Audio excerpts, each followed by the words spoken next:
साथियों, इस समय अधिकांश भारतीय आस्था के सैलाब में डूबे हुए भक्ति भाव से ईश्वर की आराधना में अलग अलग धार्मिक यात्राओं में सम्मिलित हो रहे हैं। जो लोग यात्राओं में नहीं जा सके हैं वे भी सोशल मीडिया से जुड़कर इन यात्राओं का आनंद ले रहे हैं।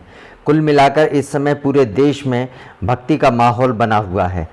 ऐसे माहौल के बनने का कारण है पुरी की रथ यात्रा, चारधाम की यात्रा और अमरनाथ की यात्रा।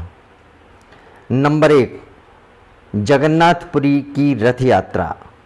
ओडिशा के पुरी में भगवान जगन्नाथ की रथ यात्रा प्रारंभ हो गई है, जिसमें सुरक्षा के कड़े इंतजाम किए गए हैं।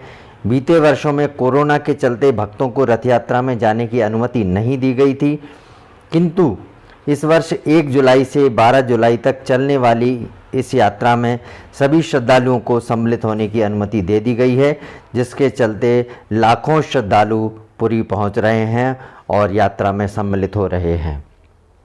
एक ऐसा अनुमान है कि लगभग 1 करोड़ लोग इस यात्रा में इस वर्ष सम्मिलित हो पाएंगे। नंबर 2, चारधाम यात्रा।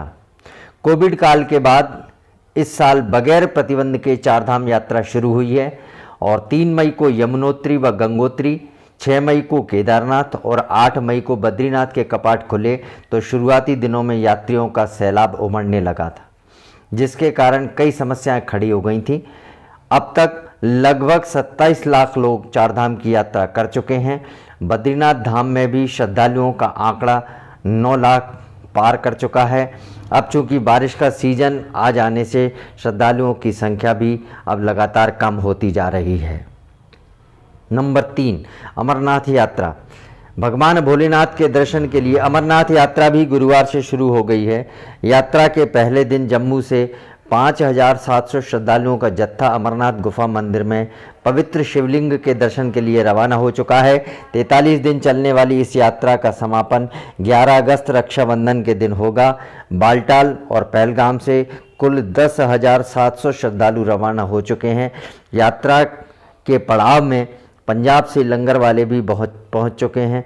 यात्रा में श्रद्धालुओं को सभी सुविधाओं का ध्यान रखा गया है। बालटाल और चंदनबाड़ी में 50 बेड का अस्पताल भी बनाया गया है ताकि यात्रियों को मेडिकल की सुविधा मिल सके और उन्हें किसी प्रकार की कोई असुविधा ना हो। इस प्रकार से पूरे भारत में इस समय भक्ति का माहौल है।